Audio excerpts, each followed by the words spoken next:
Le Seigneur te parle, oui, entend sa voix à travers la parole de ça.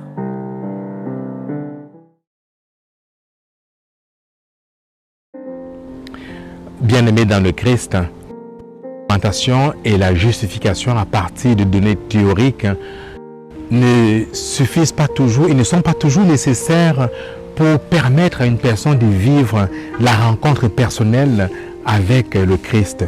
Parfois, il s'agit de faire une invitation, d'inviter une personne à vivre une rencontre personnelle avec le Christ.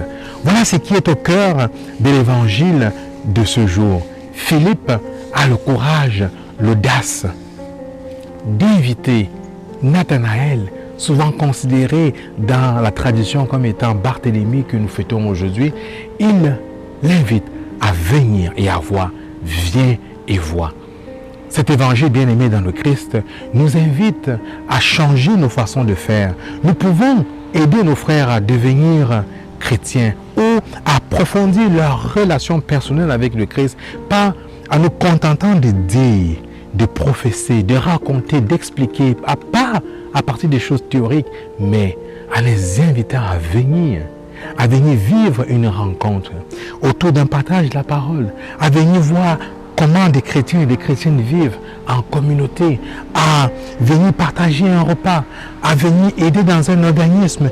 Oui, les exemples sont nombreux où nous pouvons permettre à nos frères et à nos sœurs à vivre cette rencontre avec le Christ au cœur de nos occupations, au cœur de nos réalités quotidiennes. Venez et voyez. Tel pourrait être dorénavant notre slogan pour l'évangélisation. Amen.